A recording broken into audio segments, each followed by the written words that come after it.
Jadi di sini kita sudah bersama dengan abang-abang dari UKM Sanggar Arumi. Sebelum kita memulai pembicaraan lebih lanjut, abang-abang boleh perkenalkan diri dulu. Dari siapa dulu? Dari siapa dulu? Dari yang Dari Ulun, perkenalkan nama Ulun Muhammad Amin dari Sanggar Arumi, angkatan tahun 2022. Ulun menjabat sebagai staf ahli divisi Maulid dan Nasyid. Perkenalkan, nama Ulun Nur Mujahidin dari Sanggar Arumi. Angkatan masuk Sanggar Arumi tahun 2021. Di Arumi Ulun sebagai wakil ketua umum periode 2024-2025. Nah, kan abang-abang ini dari UKM Sanggar Arumi. Kalau boleh tahu, UKM Sanggar Arumi itu apa sih, Bang? Sanggar Arumi. Sanggar Arumi adalah merupakan unit kegiatan mahasiswa di Institut Agama Islam Darussalam. Itu merupakan bagian dari bidang kesenian. Di Arumi ini kita lebih mengembangkan pengembangan dirinya di basic tradisional maupun modernnya. Dan juga Arumi ini adalah merupakan wadah komunitas bagi mahasiswa yang pencinta seni dan budaya. Kalau boleh tahu, apa yang membuat abang-abang berminat masuk di UKM Sanggar nih? Kan UKM kita di kampus banyak, selain Sanggar kayak Himpora, Maska, Mahipa, banyak lagi gitu kan. Apa yang membuat abang-abang nih terdorong berminat masuk di UKM Sanggar Arumi ini? Ulun jawab lah. Jadi motivasi pertama Ulun tuh kan karena Ulun nih berasal dari pondok selama 12 tahun tuh, kada pernah belajar kesenian dan kebudayaan itu secara tekstual. Jadi mendengarnya itu secara kayak mendengar dari orang-orang aja, entah itu dari sosmed atau dari kayak yang menonton di kayak acara kawinan. Jadi tahunya kebudayaan itu dari situ. Jadi motivasi ulun hendak masuk Arum itu supaya mengenal kebudayaan dan kesenian, terkhususnya kesenian Banjar Kalimantan Selatan. Nah gitu. Sebelumnya kan pernah mengenal. Mungkin Rawis Bang pernah? Rawis bisa aja sedikit ulang. Maulid? Bisa ulun bisa bisa masalah itu, tapi ulun kada bisa nangkain tentang kesenian kayak panting dan alat-alat Banjar yang lain tuh ada bisa. Kalau sebelumnya di pondok adanya madakan Maulid aja lah. Itu aja. Panting-panting semuanya beda. Kalau dari Abang Muja? Dari saya karena saya dulunya dari Kota Baru kan, saya asalnya dari Kota Baru. Terus ke Martapura itu tahun 2017. Nah, di Kota Baru itu saya belajar tentang kesenian itu dari Kota Baru. Karena dulunya saya itu pernah ikut organisasi kesenian di Kabupaten Kota Baru. Sanggar juga lah. Sanggar juga. Nah, di situ ulun mengenal tahu apa itu kesenian daerah. Dari situ ulun belajar pertama itu tentang teater. Tentang teater itu judulnya Rahwana Bangkit.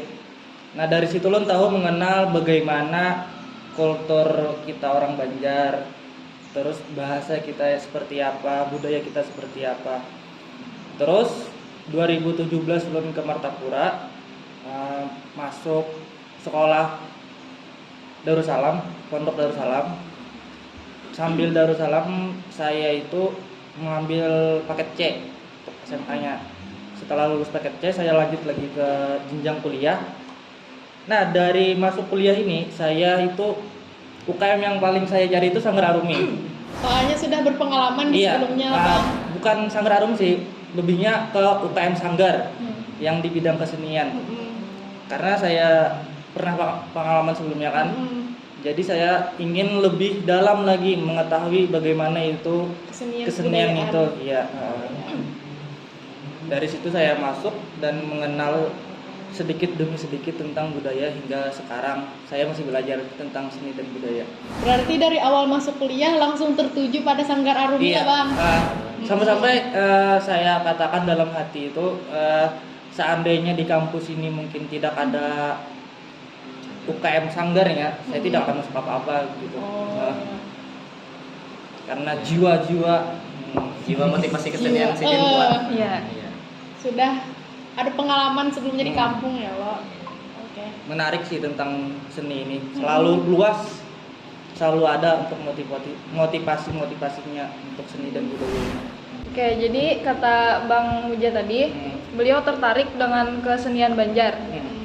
Yang Maulana Pian tertarik itu di bidang apa, Bang? Kayak lebih khususnya Musik. apa, musik atau Musik panting Iya, atau iya. apa kayak gitu. Jadi di kesenian Banjar kan atau seni budaya, saya lebih tertarik ke bidang musiknya, bidang musik panting. Karena musik panting itu alunan denting petikannya itu bagi saya itu sangat syahdu, atau contohnya ketika misalnya kita lagi sendiri di rumah atau lagi banyak pikiran, ambil panting, ketik-ketik, Menghibur hati. iya, menghibur hati, Menghibur hati yang sedang yang galau. yang gundah gulana. Iya. Nah, dari situ saya tertarik dari keseniannya. Terus awalnya kan saya dulu itu di Kota Baru karena tertarik dengan budaya musik panting. Terus saya diajak untuk main teater. Nah, jadi bukan hanya panting saja yang saya geluti di bidang teater, saya juga main. Tapi lebih tertarik ke Iya, musik panting. lebih Bang. tertarik musik panting. Selanjutnya ada pertanyaan dari UKM ini, apakah ada pelatihan-pelatihan khusus untuk di semua bidangnya? Di Sanggar Arumi. Iya, di Sanggar Arumi. Iya, iya. UKM Sanggar Arumi. Di Sanggar Arumi kita ada teater, pengembangan diri dan bakat itu ada musik panting, madihin. Terus di divisi teater, sudah tadi divisi sastra. Iya. Nah, di teater itu kami ada jadwal-jadwalnya tertentu, semua bidang ada jadwalnya. Ada pelatihan-pelatihannya lah, Bang. Iya, kami menyebutnya itu latihan rutinan. Nah, jadi setiap hari Sabtu itu teater, jadwalnya latihan teater malam minggu. Terus kalau musik panting itu kami jadwalnya hari Sabtu juga tapi sore. Nah, dan seterusnya. Jadi setiap bidang-bidang yang ada di Sanggar Arum itu ada jadwal-jadwalnya tertentu. Bisa dikatakan dari hari Senin sampai Sabtu mungkin sudah ada yang mengisi untuk Padat jadwal. tuh. Iya. Padat semingguan pelatihan-pelatihan Sanggar Arumi aja. Sanggar Arumi, tapi beda-beda bidangnya. Ya. Berarti dilaksanakannya pelatihan-pelatihan tersebut setiap kali gitu, bukan berarti kayak misalkan ada panggilan acara atau lomba baru latihan, enggak? Ada. Berarti Ya. setiap itu. Betul kata Pian tadi. Rutinan. Rutinan. Ya, rutinan. Nah, kami itu ada rutinan. Jadi setiap hari mungkin kami ada latihannya. Jadi tidak hanya menunggu jadwal ada penggarapan atau ada panggilan acara, kami tetap terus latihan walaupun tidak ada jadwal apa-apa. Dan biasanya kami kalau misalnya ada acara event untuk kegiatan kami, misalnya kami ada kegiatan harlah, kami itu biasanya untuk latihan rutin itu libur biasanya. Jadi para talent ini kami fokus ke penggarapan untuk memaksimalkan penggarapan. Jadi setiap pelatihan tersebut, Kak, Bang, jadi anggota itu diwajibkan untuk hadir semua. Iya, wajib. Diwajibkan aktif juga lah, Bang. Wajib aktif juga. Keren nih. Iya. Melatih kemampuan diri. Iya. Iya. Betul. Oke, jadi pertanyaan yang terakhir, gimana sih cara menurut Bu Hanpian cara untuk memotivasi atau mendorong seperti kita ini kayak generasi Z Iya. untuk tetap bisa melestarikan kebudayaan, khususnya kebudayaan Banjar? Yang pertama itu generasi Z kita seperti sekarang itu kan kita mudah sekali mengenal budaya orang luar, budaya bukan kita. Iya, betul.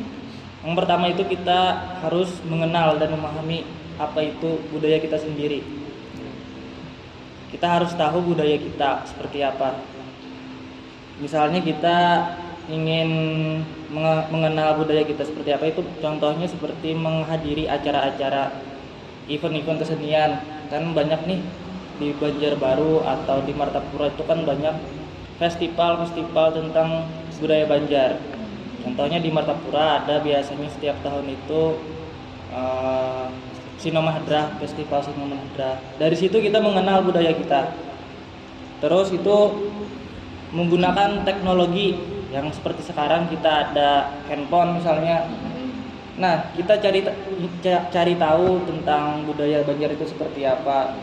Sharing lah. Kita sharing-sharing kan, cari-cari. Tapi kan biasanya di TikTok nih banyak budaya-budaya orang lain, Iya, budaya luar ya. Sekarang kita ubah polanya, kita cari budaya kita sendiri. Timba itu misalnya kita ini mempunyai keahlian di bermain musik misalnya. Nah, misalnya kita misalnya bisa main gitar atau main alat musik lainnya, kita sinkronkan dengan bermain musik lagu Banjar. Nah, lagu Banjar misalnya kayak Ampat Pisang, lagu Kota Baru. Nah, dari situ kita dari hal yang sederhana dulu kita merubah cara kita yang dulunya kita lebih mengenal budaya orang, kita mengenal budaya kita. Dari situ terus kalau ada rasa ingin tertarik lebih dalam lagi kita mencari tentang budaya kita seperti itu. Oke, jadi yang pertama tadi kita harus mengenal dulu Iya, apa mengenal aja dulu. kebudayaan Banjar. Setelah itu kita ya perlahan-lahan lah kita mengubah kebiasaan. Misalkan dari yang ngirim-ngirim video lucu dari Iya. TikTok, ngirim-ngirim ya, Lagu-lagu misalkan K-pop ya segala lagu-lagu Banjar, maka ada apa kebudayaan Banjar. Iya. Oke, mungkin dari Abang Amin ada yang ditambahkan? Nah, mungkin kalau tadi kan dibandingkannya dengan TikTok lah. Ya. Nah, mungkin salah satunya untuk mengenal itu bisa aja buat pian cari di TikTok bukan kami Sanggar Arumi YID. Oh, Nah, iya. di situ bisa Jadi juga ada ya mengenal. guys, Jadi TikToknya, ada, guys. akun TikToknya. Nah, Sanggar Arumi. Bisa dicari aja bisa di bawah. dicari. Sanggar artinya iya deh. Jadi, tadi kan pertama ujar Abang Uja, pertama itu kan harus mengetahui atau mengenal. Iya. Lalu menurut tulang kedua tuh kita harus sadar bahwa kesenian dan kebudayaan itu adalah sebuah warisan dari suatu peradaban. Jadi kita sebagai generasi muda, khususnya generasi Z tadi harus menyadari itu, karena mungkin kita kada sadar nanti suatu peradaban itu bisa punah atau kebudayaan kita diambil orang karena kita kada menyadari dan ingin menjaganya. Nah, itu Pak, kalau dari menurut Tulang. Pada intinya kita harus menyadari gitu. Iya. Jadi kalau ada kita yang melestarikan siapa lagi? Siapa lagi? Karena seni itu adalah identitas kita. Ya. Nah, identitas itu Apalagi penting. kesenian Banjar. Ya. Nah, jadi sudah selesai sharing-sharing kita bersama abang-abang dari Sanggar Arumi.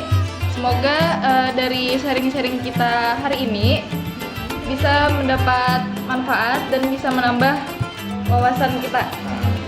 Ya, terutama di bidang Kesenian dan Kesenian. kebudayaan. khususnya kesenian Banjar. Iya. Oke, jangan lupa Oke. follow TikTok IG Sanggar Arumi. Dan TikToknya ada juga. di TikToknya ada juga, dari Instagram, dari TikTok, follow ya guys. Dan jangan lupa nantikan podcast kami selanjutnya. Di IG FB 5. Bye, iya ide.